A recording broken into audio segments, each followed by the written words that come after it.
Peringatan, animasi ini dibuat dengan tujuan sharing pengalaman pribadi sang pengirim cerita. Dimohon untuk menghargai cerita tanpa menyudutkan beberapa pihak. Selamat menikmati. Hai Sobat GPC, gue di sini bukan mau menceritakan kisah gue, tapi kisah tentang nenek gue. Jadi, siapa gue di sini bukanlah hal penting. Tapi nggak ada salahnya kan kalau kenalan? Oke, kenalin. Nama gue Ratna. Dan gue akan menceritakan kisah tentang nenek buyut gue yang cukup bikin bulu roma lo merinding. Cerita ini bermula waktu nenek gue lahir di tahun 1939. Ketika nenek gue kecil, beliau diadopsi sama keluarga lurah yang dulu jabatannya sangat terpandang. Ya, bahkan sampai sekarang pun jabatan lurah di berbagai tempat, khususnya di pedesaan, masih terlihat sebagai orang terpandang. Tapi, ada tapinya nih. Nenek gue diadopsi bukan karena keluarganya nggak mampu, tapi karena si lurah nggak punya anak perempuan. Kebetulan buyut gue punya 2 anak perempuan.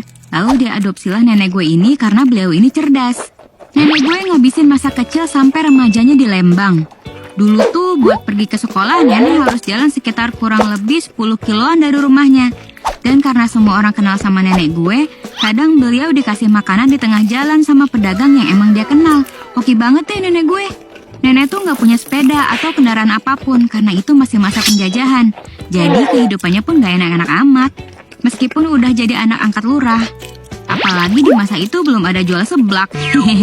Tapi kehidupan tersebut juga nggak selamanya beliau jalani. Beberapa tahun setelahnya nenek gue kerja jadi guru dan ditugasin ke Bandung bareng sama suaminya alias kakek gue. Akhirnya mereka berdua menetap di Bandung dan membangun keluarga di sana. Nah, si nenek buyut gue, a.k.a. nyokapnya nenek gue, kalau lagi sehat suka berkunjung ke Bandung. Sengaja datang dari Lembang buat nengok anak, cucu, dan cicitnya. Gue sebagai cicit waktu itu bisa terbilang sering ketemu. Beliau ini amat sangat ramah. Gue manggilnya Mak Lembang, karena dari Lembang. Jujur, gue tuh anak yang cukup pendiam. Jadi pas lebaran atau kumpul-kumpul keluarga gitu biasanya nggak begitu berbaur. Tapi kadang gue suka deketin nenek buyut, alias Mak Lembang buat nemenin ngobrol. Beliau cerita macam-macam, tapi karena ini udah lama banget, jadi gue nggak begitu ingat ceritanya apa aja. Akhirnya nenek buyut meninggal di awal tahun 2000-an. Gue sedih banget, tapi ya namanya manusia pasti bakal kembali ke penciptanya kan. Jadi ya gue dan keluarga ngelanjutin hidup sebagaimana mestinya. Mulai move on dan menerima keadaan. Beberapa tahun setelahnya gue udah kerja di Jakarta. Waktu bener-bener berlalu begitu cepat. FYI, karena ortu gue udah pisah beberapa tahun sebelumnya, jadi gue pulang ke rumah nenek yang di Bandung. Beliau umurnya sekarang udah lebih tua dari Indonesia Merdeka. Secara lahirnya kan tahun 1939. Jadi udah mau 90-an umurnya dan masih bisa beraktivitas. Keren banget kan? Nah, pada suatu hari gue pulkam ke Bandung buat nemenin nenek untuk cerita-cerita. Lagi asik nenek cerita masa lalunya, gue nggak sengaja bilang, jadi kangen Mak Lembang. Terus nenek gue sontak jadi cerita tentang Mak Lembang.